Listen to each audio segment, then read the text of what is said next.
Okay, we are being joined by friends all over the United States. Welcome into our little room here in Nashville at the Loveless Cafe. This is the 7th annual fundraiser that Exile International has hosted. I know some of you have been at all 7. Some of you, this is the first time. The thing that I'm most excited about tonight is that you get to learn the heart of Exile International, which started with Bethany and her journey. If you don't know Beth's story, I think I saw copies of The Color of Grace back here. It's a wonderful book. They did an amazing job with that story. But if you're a sucker for good stories like I am, autobiography, Bethany's story is one that will boost your confidence and your belief in how Jesus works in people's lives. So tonight, we are here to do one very practical thing. And you'll hear other people talk about this, but our goal tonight is we want to raise $150,000. Last year, we raised $121,000, which is the largest amount that Exile has ever raised in a single event. And so we're going for more than that this year. And we believe that those who are joining us online and those who are here in the room, that we can make that happen together. I first met Beth maybe a month into becoming the teaching minister for Otter Creek in 2009. Exile had just launched. She was trying to find church partners. Otter Creek was one of the first churches that was willing to help her with her dream. And I have watched since the summer of 2009, I've watched Exile grow and expand in its mission. And some of us are around nonprofits a lot, and we're around a lot of different people who lead a lot of ministries. And you can imagine the personalities that kind of intersect in a city like Nashville. One of the things that I love about Beth is from the very beginning, she's always made this about how do we stay true to the life of Jesus in the places that we're being called. It's not about theological debate. It's not about doctrinal nuances. It's not about trying to impose a particular culture on these beautiful kids in this part of the world. This is about watching how Jesus connects us and holds us all together. And so tonight you get to step into that story and you get to be part of that. So as we said earlier, we have matching donors. So your gifts are getting doubled and tripled tonight. So whether you're going to give $50 or $500, we have gracious people who have already stepped up and want to be part of that.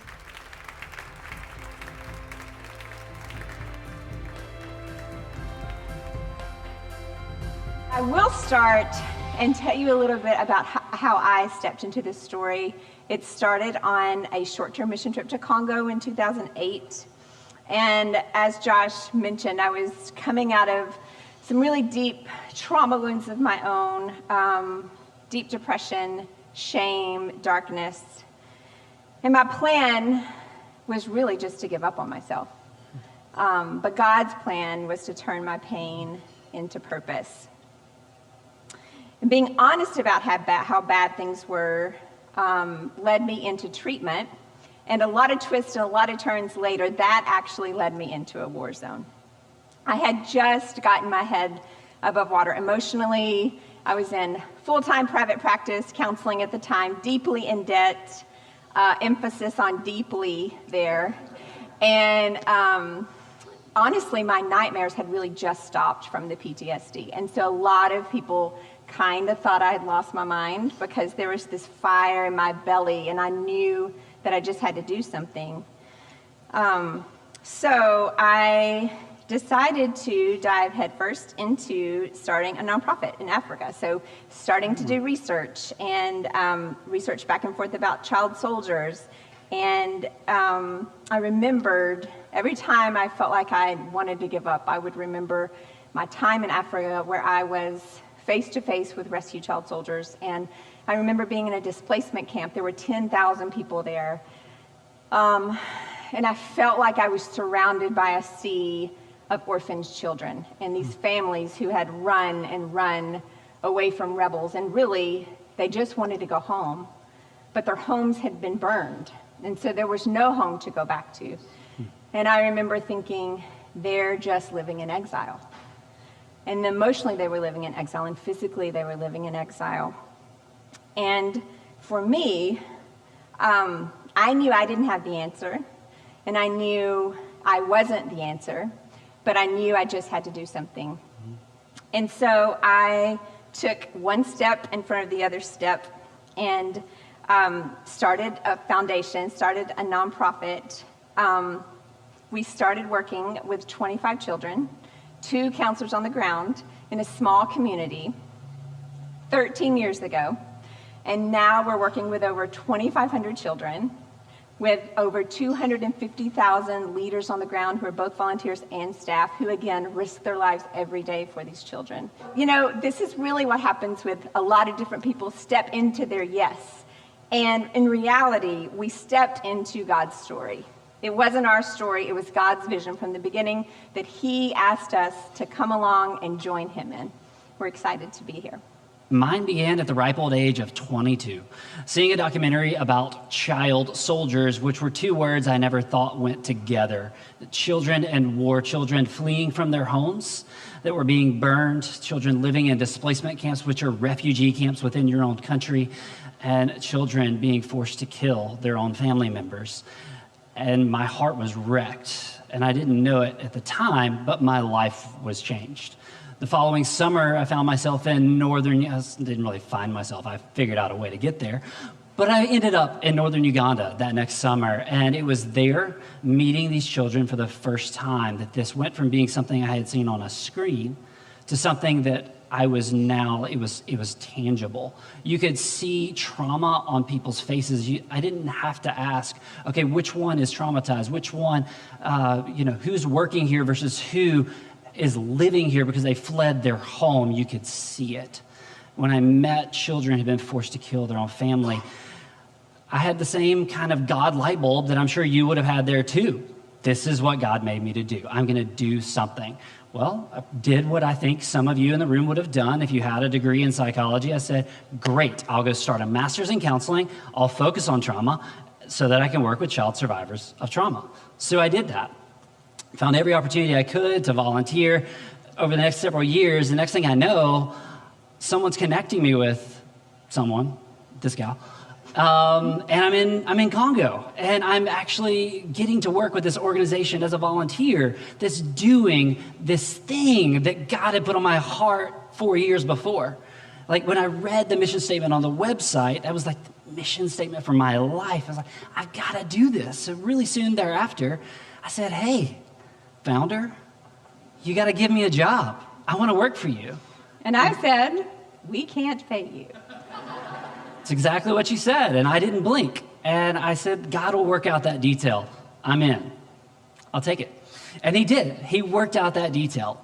And fast forward, as Beth said, we get the privilege of serving almost 2,600 children today whose lives are being transformed. But the point of us sharing this story is not so that you know our story, but because we're all a part of a bigger story. And it's just figuring out where we're stepping in to that story. And so we're going to play a little video now, and we're going to see several other people who have stepped into the story. It's going to be some of our Congolese and Ugandan staff. You'll hear from them. It's the children themselves and how they're now writing stories of redemption. And some of our partners, even ones that are in the room right now, are going to share why and how they have stepped into the story.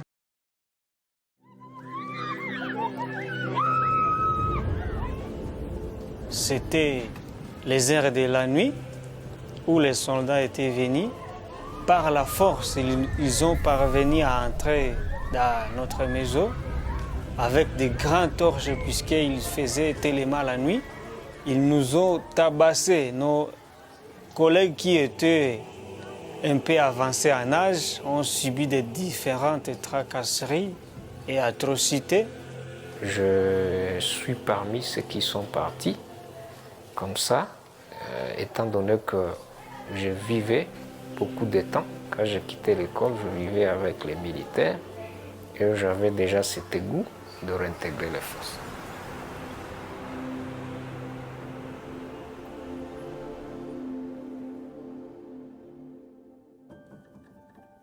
There are more than 250,000 child soldiers in the world. In the countries of Congo and Uganda, there are 6 million children who've been orphaned because of the wars. Boys and girls who are enslaved and trafficked forced to fight and forced to kill, often used as sex slaves. Children as young as 7, they're forced to kill their own parents. These children are living in hell, and that's why we exist. It is so difficult for a child who was abducted, forced to violence, to kill, to shed innocent blood. They experience first-hand murders. It is so terrible to them when they come in. He doesn't have hope. He doesn't trust anybody. He is aggressive. He needs to live alone. He is traumatized. And that's where our team of counselors come in. They reassure them that they are home. Partnering with the Exile team has made us as a family better and clarifies for us on a daily basis what's really important in life. Exile has given me a reminder that there is a lot more to the world than just what is around me. I think it's taught me a lot about how to be selfless, how to care about other people, and how to have empathy. And we know that God has placed Exile exactly there to reach these individuals. Otherwise, we might not ever even know their stories. Together, we help transform child survivors of war to leaders of peace through our art-focused trauma healing, therapy, and holistic rehabilitative care. With trauma, it shuts down the area of the brain of language. But when you're able to use the right side of your brain, the creative part of your brain, to process and to get out that pain, then it's a safer way to process your wounds. Cela ne nous a pas empêché de subir différentes atrocités, puisque quand je me souviens de cet temps-là, je suis un peu angoissé.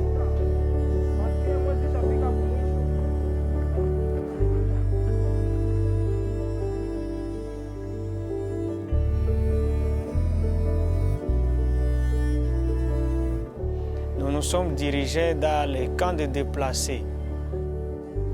La chance nous a souri et nous a rencontrés pour nous retrouver dans le programme d'Exile international. Dans un premier temps, Exile m'a fait des séances de détraumatisation. J'ai essayé de changer le comportement, la vie du maquis. Elle a essayé de disparaître à l'esprit. J'ai pris un élan, j'ai commencé à m'arranger un ordre utile pour une autre vie différente de celle du maquis. We invest in them so that they can be the future leaders who have experienced the worst, but it can work, change can happen. Every year, more graduates are ready to replicate the care that changed their life, yet we're still having to say no. There's more children that need this care that we can't yet reach. By the year 2040, we aim to reach 100,000 child survivors of war, rescued child soldiers, and children orphaned by war. I think that those leaders of peace are going to make a difference in this world, and I can't wait to see the value that they bring to different people's lives. It has been our privilege to partner with Exile International for over 5 years. We believe in their important work and the kingdom impact they are having. We will continue to just support their work and support what God's doing in these communities. They have found healing and hope and redemption because He does not see what they have been through, but who they can become. They're ready to launch into their communities and change their nations for Christ. Ils voient que l'exil peut être le début de leur espoir. I believe that's the message that Christ would give them, to see these child soldiers become leaders for peace.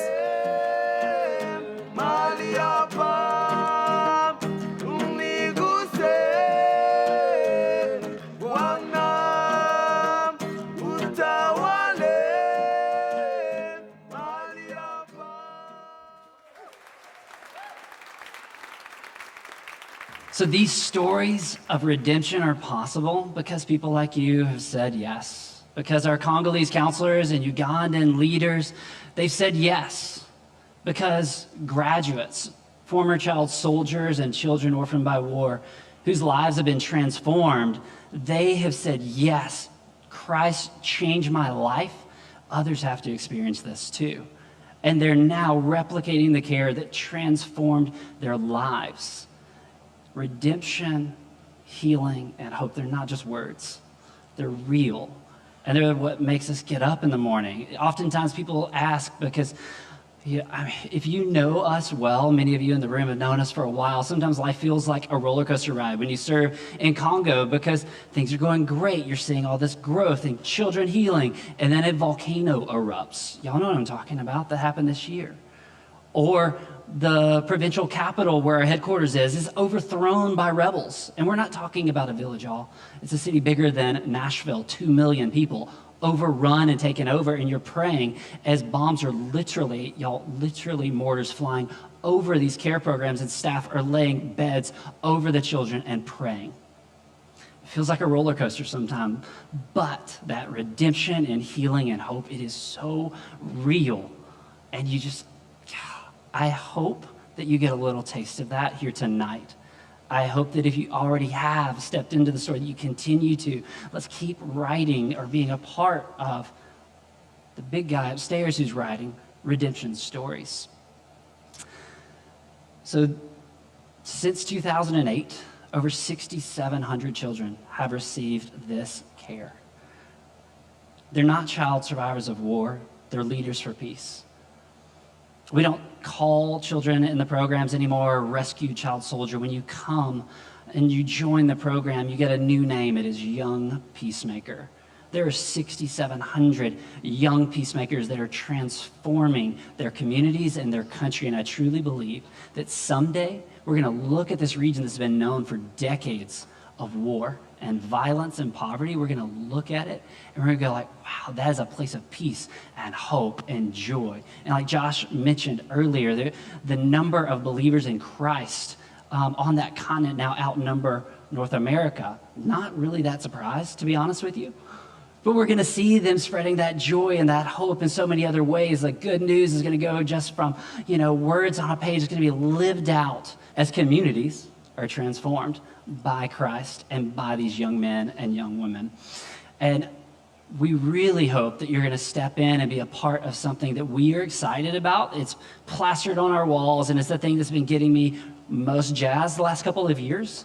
And it's our 20-year vision to bring 100,000 child survivors the care that they need. Tonight, we can make a really big dent in that and continuing to add more momentum to this. 100,000 children that receive the care they need to overcome and thrive. That's going to be 100,000 families that are touched as they help their communities rise above poverty and help end cycles of violence.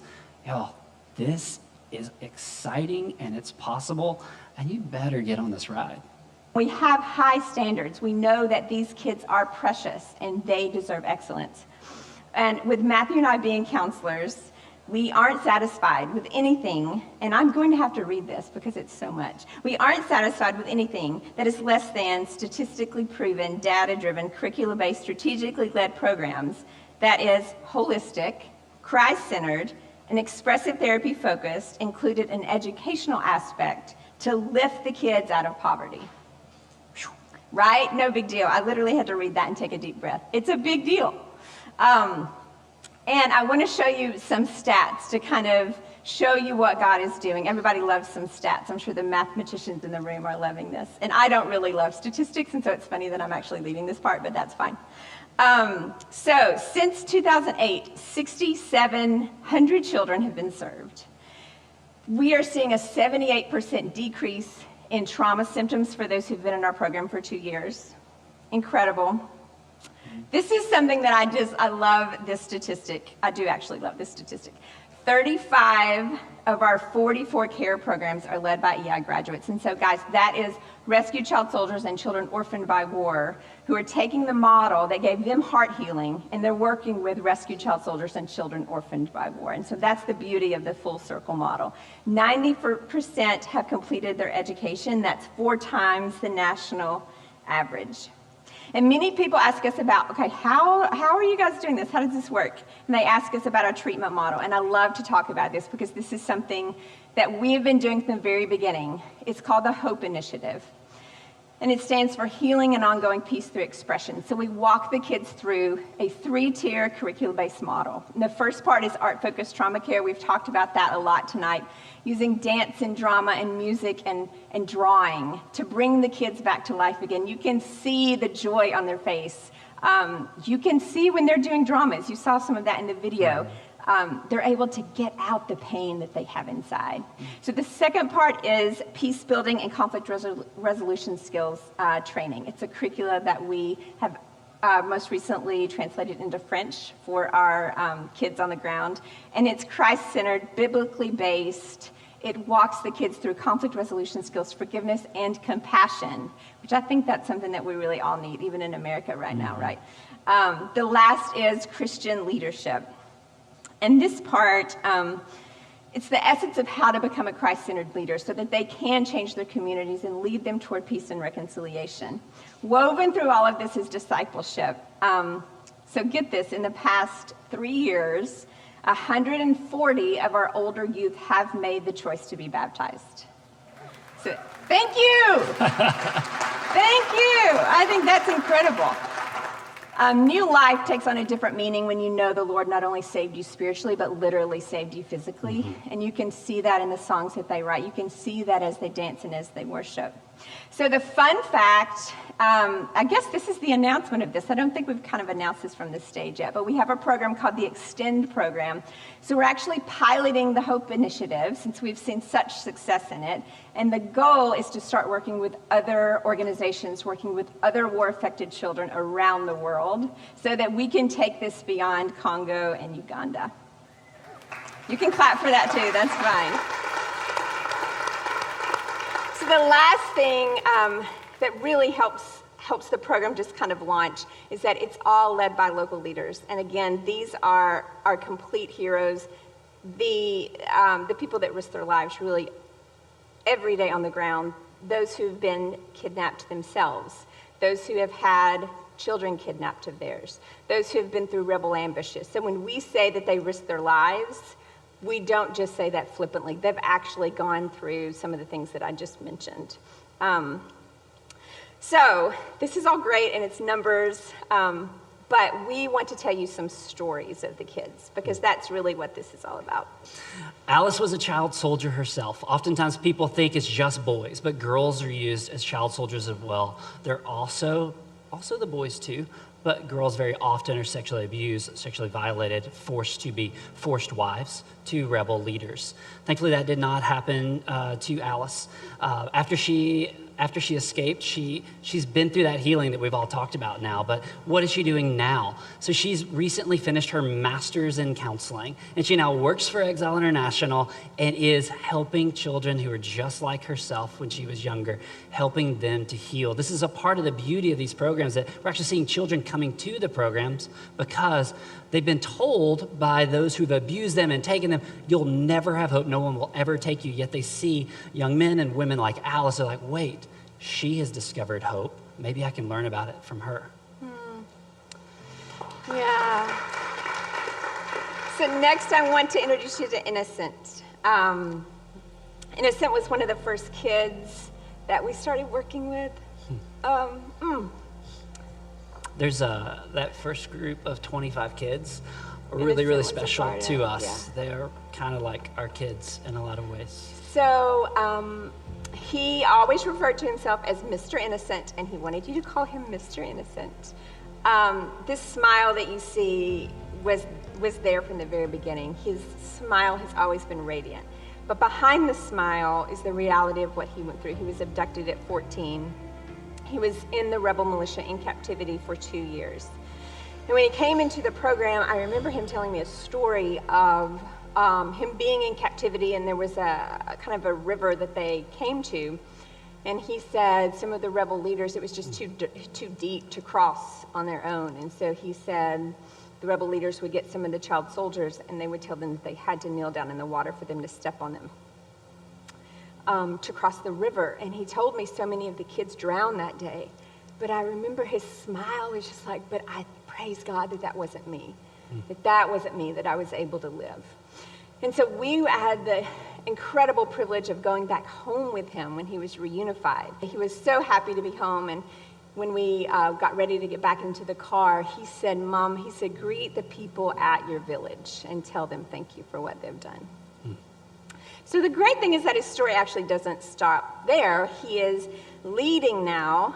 He has started a Peace and Healing Club, one of the first graduates that we had that started a Peace and Healing Club in his village, working with other rescued child soldiers and children who've been orphaned by war and mentoring other leaders of these programs. So this is Innocent. And this is Destin. This is actually Innocent's older brother. So they were both abducted at young ages, I believe at age 14 and age 15. Well, Destin, after he came to Exile's care programs, and he might have been the actual first graduate. I think he was. Okay. Yeah. Well, he kind of also set the standard in a lot of ways. After he moved back to his village, was reunified there, they had family members that were still alive, a mother and they now had younger siblings. I believe they had never met before. So Destin started working, having finished his secondary education, which there is like high school, right? So he had finished that, so there you can teach primary school, elementary school. So he's teaching elementary school, saving money, built a home for his mom and his family. He also put himself through university. And then after he finished university, he was able to start then teaching at secondary school, making even more money, all while also helping his younger brother start this care program that Innocent still leads today. Mm-hmm. Well, now fast forward beyond that, Destin's actually working as a regional aid coordinator throughout their region, coordinating the efforts of multiple nonprofits and aid organizations that are serving, I have no idea how many people, but that's what's possible when we invest in young men and women like this. So sadly, these stories are very inspiring, but the reality is that this is not the story for most children. Most kids who've been kidnapped and abducted aren't rescued, especially the girls. Very few of the girls are rescued. And I want to introduce you to Dominique. It's strange to actually introduce you to him. A part of his story is that he was abducted at 10 years old, I believe maybe coming home from school. He was brainwashed, tortured. As you can imagine, the stories that you've heard about child soldiers, the worst of the worst happened to him. He kept moving his way up in ranks of the Lord's Resistance Army. And 30 years he was in captivity, eventually becoming an adult and known for one of the most brutal leaders of the Lord's Resistance Army. Captured and kidnapped countless children. In 2014, he was detained. Recently, at The Hague, he was tried for crimes against humanity. His story really wrecks me because I see the face of Destin and I see the face of Innocent and I see the faces of so many of our boys and our girls, and I realize that this could be them. If they had not been rescued, if they had not escaped, if they had not gone through the program, they could have been the next Dominique O'Gwen. And it really, I feel like the Lord whispers in my ear sometimes, we can't lose one of them. We can't lose one of them. And so this is the reason why we do what we do. So we have less and less Dominiques and more Innocents and more Destins. Thanks. This is another one of those stories. Young lady named Laura. She was orphaned by the war when both of her parents were killed by rebels. She tried surviving for a time on her own before turning to the streets, looking to scavenge for food, find a place to rest her head at night while trying to hide from the predators on the streets. After a while, she learned that there were care programs for young boys and young girls like herself, so she went to go knock at the door, but they didn't have room for her. And this has been a story that we have had for years. We always have a waiting list. There's always more children that we could serve if we had room, if we had the resources to do it. We frequently have to turn people away. Now, Laura didn't actually knock at the door of an Exile care center, but each week she would go and knock at the door of this other care center. But each week they had to say no. Well, after several months, they noticed that Laura never came back. Laura didn't come knock. We don't know what happened to Laura. And that is the reality. Without someone stepping in to provide the care that they need, that's going to be the end of many stories. But we also know that this doesn't have to be the end of these kids' stories, and that's why we exist. We truly believe when your greatest heartache becomes your greatest ministry, then grace comes full circle. And when kids go through healing, then they change the lives of other kids, and their story starts to write more chapters, and it creates new narratives. It becomes a story that cannot be tamed. It's a ripple effect. And so that's what we're seeing in our programs. It changes generations, it changes communities, and it changes countries. We're getting ready to hear from two of our heroes. We call all of our team on the ground our heroes because that's what they are. We wanted you, John actually was supposed to come over and be here, but COVID, and so he didn't, and we thought, well, we're gonna get them here somehow. So this is a video of Matthew and I sitting with John and Zawadi, some of our lead team on the ground. We wanted you to hear from them. Everyone, I'm excited to introduce you to John and Zawadi Samvura. They're two of our leaders in Congo. They are two of the most beautiful and most brilliant human beings I've ever met. It's an honor to introduce them to you today. Okay, let's jump right in. John, it can be really hard for us Americans to wrap our minds around what it's like for children in war, what it's like for children to be abducted or enslaved, children that are orphaned by war. Can you help us wrap our minds around that? When you look at this region where there's so many militia groups, children have been thoroughly used in the wars. They are abducted. There's this thinking that children, once you give them a gun, once you torture them and you tell them what to do, they do it without thinking. And this has really affected so many children that were forced to carry a gun, forced to kill at an early age. And by the time they are either rescued or or somehow they escape, then they are traumatized to the level that it's unbelievable. A kid that have been, put into a situation of killing, shedding innocent blood. And this is not just one story. It's a story in many, many, many villages. Sure, yeah. Yeah, so Zawadi's on our counseling team. Can you speak to the emotional impact of this trauma that the kids experience? And then maybe talk about how Exile's program helps bring them back to life again. I know you're on the front lines of all of that, so we'd love to hear from you. As children, they are really affected emotionally.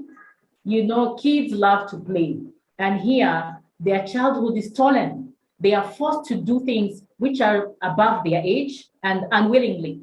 A child introduced to killing, shooting, violence, and the level of trauma is so high because they are seeing all these people being killed and they're the ones killing them. Sometimes killing people in their own villages, people they know. So automatically, once they come out of there, they are no longer the same kids who were abducted because they were forced to turn into small beasts. They don't reason for themselves. What they know is only violence. But thank God, with Exile programs, it's like they are being reborn because we bring them the aspect of love, compassion, trust, listening to them especially, because they have all these things running within their hearts. They can't share with anybody. No one is there to listen to them. They're only given orders when they're abducted and they have to follow them. They can't express their feelings.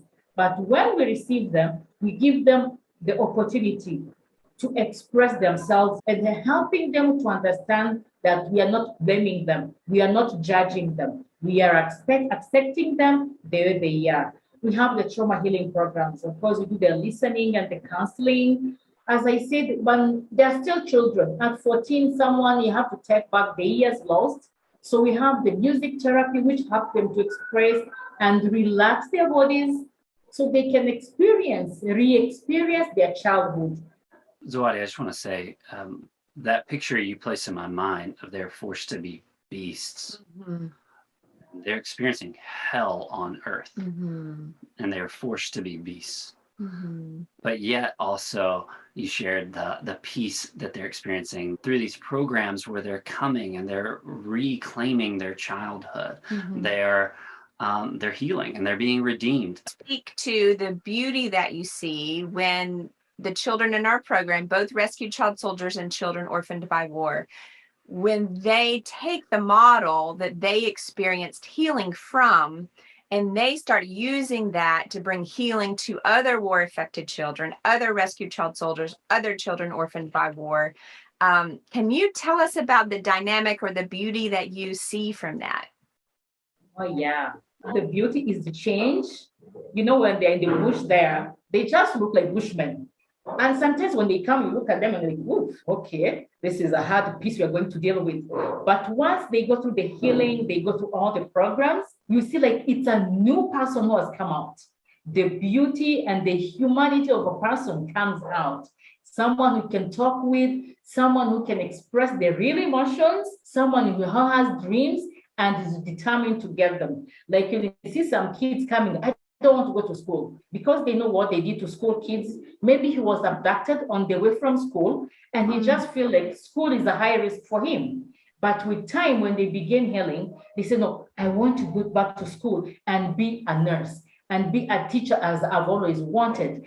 And the kids thriving day in, day out to be to what he really dreamed of being. That just gives you back joy. To see someone going to church, playing drums in church, receiving Christ, and begin also ministering to other kids, like in our worship services. These kids can take their Bibles, preach the word of God, and be like, wow, this one is going far.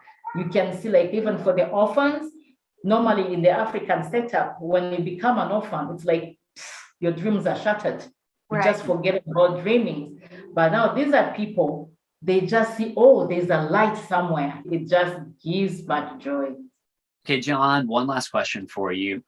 Will you tell us a bit about the graduate-led replication model, the impact that it has on communities today, but also the impact that if God is truly in this, what's possible over the next 10, 20, or even 30 years? You know, when you look at the graduates, and when, you know, both boys and girls, when they finish our program and they get the healing that they need, and they say, we want to go back to the communities. You know, it's a journey of, forgiving oneself and reconciliation with God, and also a journey to go and be reconciled with their communities, their villages, that they have really been a bad influence, where they've killed people, where they've, robbed people. So when that happens, first of all, that's a win for God, to see the communities reconcile. Say, this is not the person that you do. This is a new person. And then they begin to see that not only in words, but they see it in deeds, when he or she is living with them and is helping the others that are going through the same problems, because these militia and rebel groups are still being formed. And I believe that with these graduates going back and preaching peace and being ambassadors of peace is going to have an impact. You say 10, 20 years, I'll see villages that will be transformed. I'll see where instead of war, and that we are going to have peaceful villages. Instead of being robbers, instead of being in the bush killing people, instead of raping women, they will be helping the women, helping the country, their families, and of course helping their country as well. you can see the signs of real transformation of men and women that are transformed for better. And I can't wait. And I can see what God is doing. And we are so thankful to be part of what God is doing for his glory and for his fame. I love to think about going to the Village Peace Clubs and seeing the look on the kids in the Village Peace Club, the Peace and Healing Program, those kids who've been orphaned by war, those kids who were once child soldiers, and they're looking to this graduate who was once where they were. Yeah. And so they have Yeah. a different influence on them because the graduate can say, I was once where you were. Mm-hmm. And so that level of influence, That's cool. no one can speak to it like that person can. Certainly we can't, and you guys can't. And so that's I think of it all. That's beautiful. You all, thank you so much for joining us via Zoom. We wish you could have been here in Nashville with us, which was the original plan. But maybe next year for Hope Wins, we'll have you here. You'll get to meet all the great guests that are here with us tonight. But until then, Mungu aku bariki. God bless you. Thank you so much for being with us tonight. We love you so much. I can't wait to be with you again real soon. Thank you so much. Asante. In Nashville, we are coming. Next year, we come are coming. All right. Bye. I know it has been a joy and an honor for my family and I just to get to walk alongside the impact that Exile is making in the DRC and Uganda over the years. I have so much confidence in the U.S. team and the teams in Africa. I just want to share a little story just this past year. When the volcano hit, I was getting texts from Matthew and Bethany every hour, if not more than that probably, just of what was happening on the ground and who was accounted for and who was not yet accounted for, which way the lava was coming as it was coming towards the center with the kids. They were trying to figure out evacuation plans and trying to get a bus and all these logistics and just asking for prayer. And the reason I tell you this is because I got one text that just totally gave me chills. And this text was the whole Nashville team had stopped what they were doing and they were down on their knees and their hands in the air and they were just praying. And they were praying because we know that God can do things beyond what we could ever even dream or plan of. And we have so much confidence in what he can do. God is alive. We can clearly see that in the room tonight. We can see that through his work in Uganda and the DRC.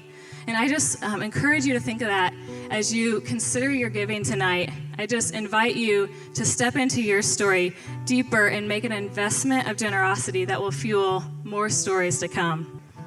Like Matthew said, our goal tonight is $150,000. And I believe together we can come together and we can do that together. All gifts are matched tonight. Actually, we had up to $50,000, but I just heard that because of the generosity in this room, they're now matched up to $65,000, which is so amazing and something to think about as you consider your giving.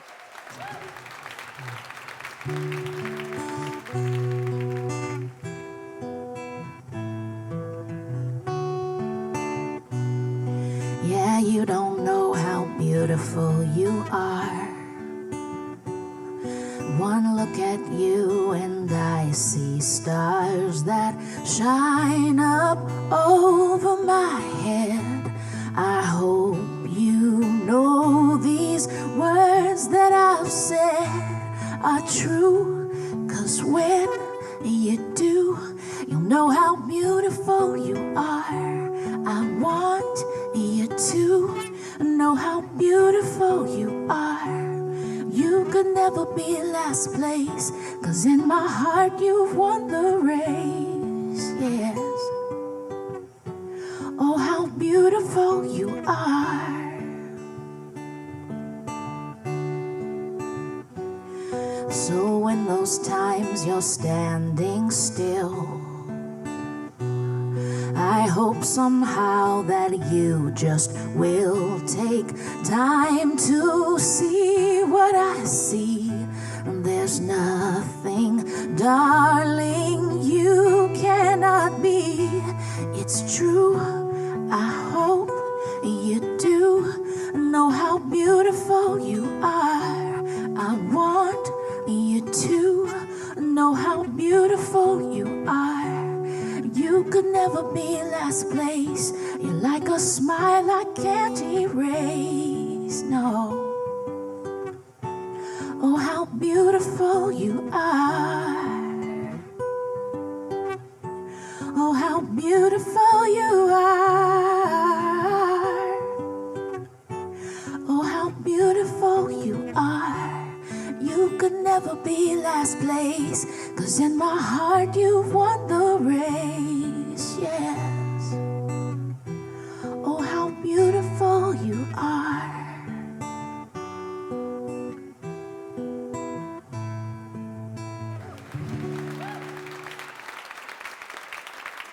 For those who are joining online, if you go to exileinternational.org/hopewins, there's all kinds of ways that you can give to that right now. And I know most of you in the room gave, and I also want to plant the seed that when you're making your decisions at the end of December and your accountant calls you and says, hey, here's the tax threshold and here's how this works.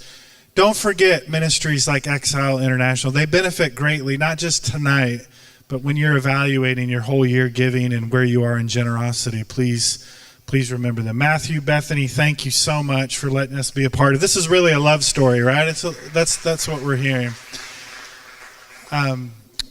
I'll send you with this. My favorite definition of love goes like this. Love is a rugged commitment to be with someone, to be for someone, unto Christ likeness for as long as it takes. And what we've seen in Matthew and Bethany are two people not only committed to each other and their precious little girl, but committed to loving the way that Jesus compels us to love. So it's been a good way to spend a Sunday evening. Go in the grace and the peace of Jesus Christ. Amen.